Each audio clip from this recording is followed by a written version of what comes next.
Well, hello there, I'm Détroit. I'm participating in drawing competition. Again, because I already did one last year. I made a video about that, by the way, so check it out later if you want. Drawing competition. Honestly, I'm not participating for the sake of a chance at winning or anything. It's mostly just to give me a challenge and context in which to work on an illustration. It's different when the prompt comes from someplace other than my own pool of ideas. The existence of a deadline as well forces me to be efficient and manage my time. Anyway, I guess I should tell you what the prompt is. It's the word extraterrestrial. Well, in French, but it's the same idea. Oh yeah, I didn't even tell you what the drawing competition was. It's for a video game pop culture digital festival, the Tarbes Geek Festival, which I assume occurs in the southern French city of Tarbes, or else the name wouldn't make sense. Like the Paris Geek Festival wouldn't take place in Marseille. What's the point of all this? Ah yeah, so it's a geek festival, and they have partnered with the brand XP to make this drawing competition, with the deadline being on November 30th and the voting happening on the days of the festival, so December 6th and 7th. So I'll let you know then how it went, I guess. I think it's very cool from XP to partner with the festival. They are also giving out prizes for the winners. There's a screen tablet, a pen tablet, and some accessories it looks like. It's cool of them to do it, and it's the reason why I don't really compete for that, because honestly my actual screen tablet, which is also from XP, is better than what I could potentially win. Also, I'm buying a new tablet soon, but I guess I'll talk to you about it when it happens. But yeah, I wouldn't mind my art and my work in general being promoted by the official social media of XP though. That's the real win, I think. So yeah, I'm still crossing my fingers, hoping for the best. But also I'm very happy with the drawing I've made. It was a good, worthy exercise regardless of the outcome, so I won't be disappointed anyway. Now, what exactly is it I'm drawing, and how does it relate to the theme?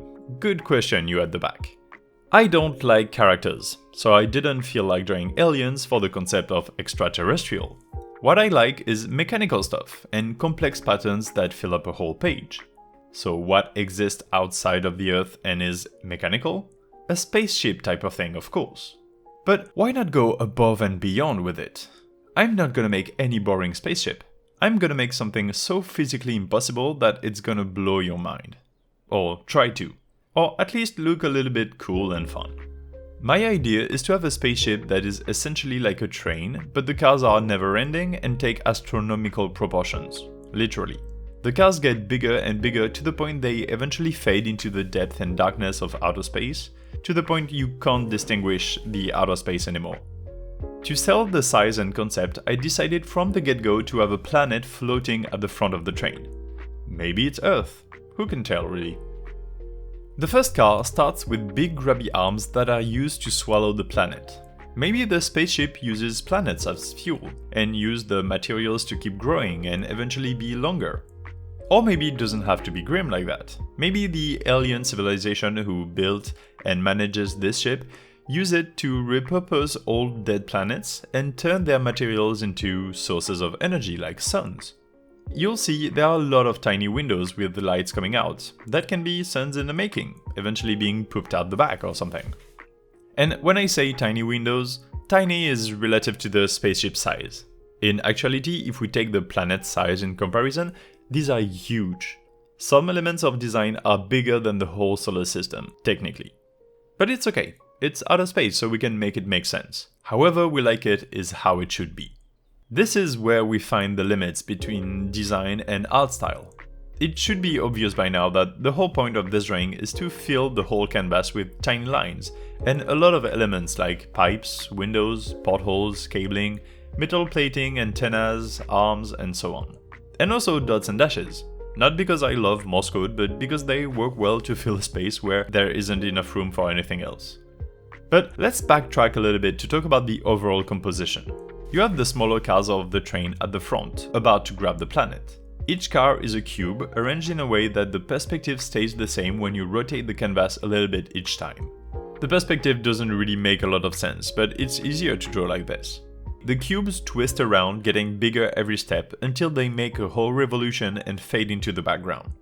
However, the elements of design are almost always the same size, so as to keep an overall density constant. In a way, this artwork is very much in the veins of what I've sometimes seen called a wimmelbild. It's the kind of art style like Where's Waldo, like of picture books that are very dense and rich in details. Maybe I'll make a video on this in the future because it's really interesting. It's a concept that has existed since the times of Hieronymus Bosch and the likes, and it continues on today, and it's definitely something that I find so visually attractive. I really want to explore more concepts and make more art like it in various ways. And essentially this is what I want the artwork to be like. I did add a few elements of designs here and there to break the shapes of the cube when it started to be a bit boring though. I can mention the laser arms on the second cube, the satellite dish on the third, and stuff like that.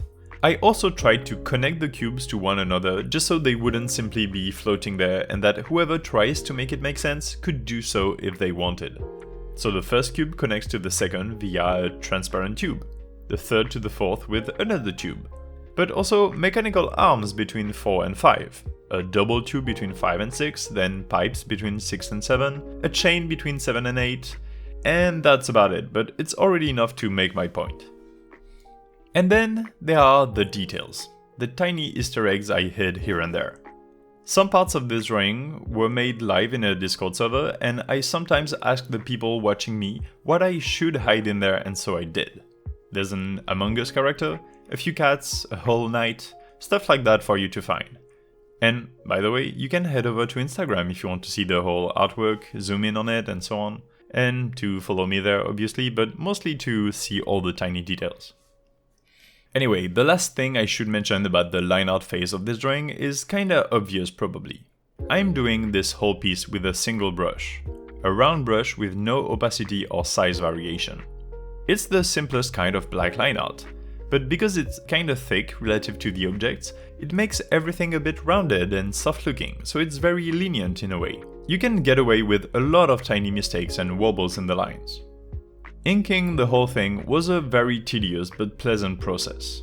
Much like a lot of what I draw with complex, dense bunches of lines, it's very relaxing once you get into the flow of things. It did take about 7 hours just for the inking though. I did it in small installments before work with coffee or in the evenings, like little bits at a time over 15 days. It was very nice to do. And when I reached the end of the line art, I was suddenly a bit lost about what to do and where to go, honestly. But as always, taking things one step at a time, I started the coloring. Using an autofill lasso tool to make a flat layer for each cube, with small color variations that I tweak all over the duration of the render phase. To get started, however, I made each cube follow a gradient of white to black, just so I could start coloring by using a gradient map. This helped me make sure I could go from warm orange tones to the dark blue I wanted for the space aspect of the background. It's easier to start the coloring like this, rather than adjusting a dozen layers every time I want to switch things up.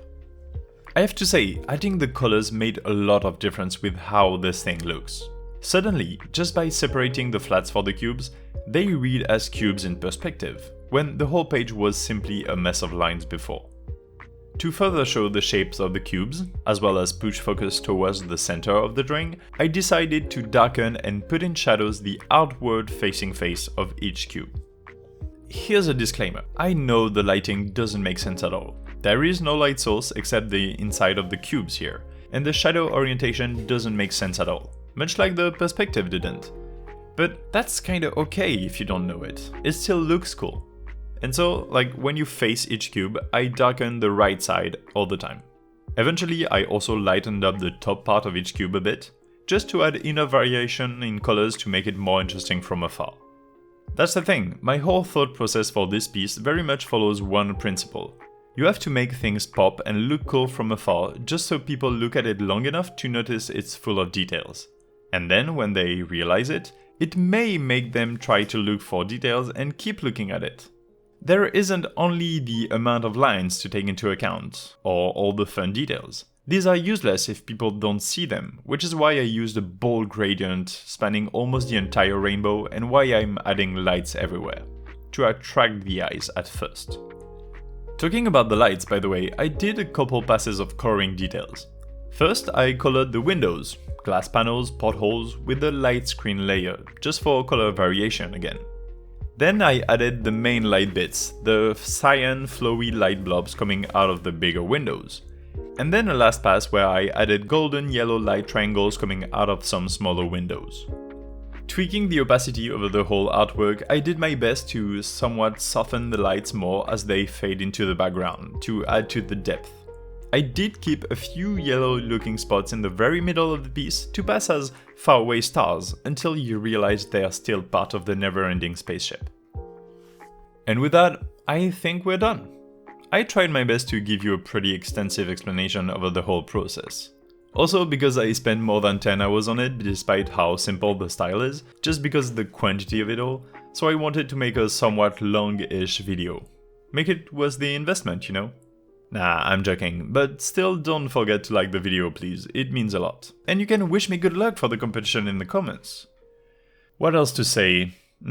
I haven't plugged my Ko-fi page in a while. If you want to support me financially directly, it's linked in the description. Do not give me money if you're tight on finances though. Like, the Ko-fi money is strictly so I can upgrade my drawing space with lights and stuff. It's not food or rent money, so it's not a priority. In any case, I hope you enjoyed seeing me conjure up a whole spaceship like that, and I wish you the best and I'll see you soon. Bye!